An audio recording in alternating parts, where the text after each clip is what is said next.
Kaso nga reckless imprudence resulting to homicide kag damage to property ang ginfile sa driver sang Honda Civic nga nakabunggo patay sa maestra sa barangay Isya Norte, Leon pasado alas 6 ng gabi Disyembre 3. Sa interview sa K5 News FM Iloilo kay Police Captain Martin Pogales, hepe sang Leon Municipal Police Station nga napasaka na ang kaso adlaw sang Miyerkules Disyembre 4 bato kay Philip Santos, 30 anyos, residente sa barangay Lublob, Dumangas kag government employee.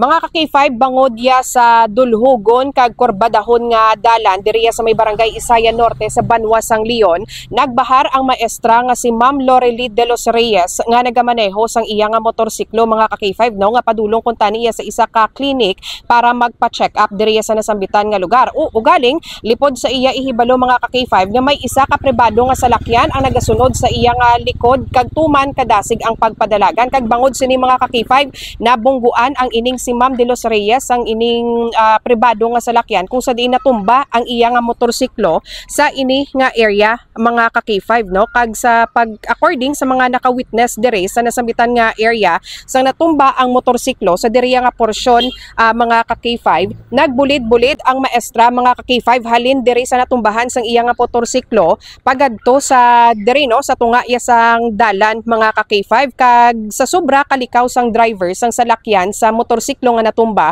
wala man siya nakatalupangod nga ang maestra gali iya mga ka-K5 nga si Ma'am de los Reyes ari na diri nagahamyangon sa iniya nga porsyon sang dalan no makita naton may tatlo diri ka kandila mga ka-K5. So ang driver nga ara subong naka-custody sa Leon Municipal Police Station nga posible nalapakan niya pa niya ang lawas ni Ma'am de los Reyes nga gintunaan sang kamatayon sang nasambitan niya nga biktima mga ka-K5.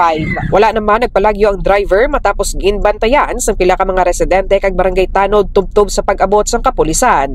Gindala naman sa Alyosan District Hospital si Lorely apang gindeklarar ini nga dead on arrival. Samtang nahibaluan suno kay Pugales nga gikan sa banwa sang tubungan si Philip bangod may training ini sa Department of Agriculture.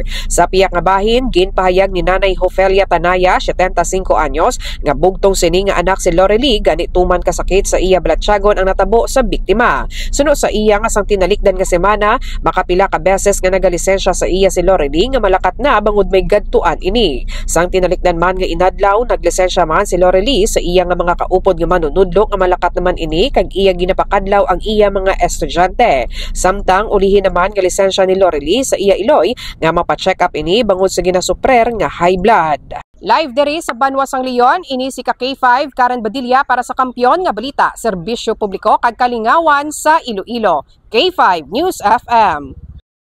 This news is brought to you by: do you feel tired all the time? Do you have frequent infections? Do you have always cold? It's a sign of low immune system. Boost your immune system with Clinica D3 Bio, antibacterial, natural antioxidant, immune system booster. Clinica D3 Bio has vitamin D3, lauric acid, and monolurine to fight against all viruses. Try Clinica Vitamin D3 with Coccus nocifera.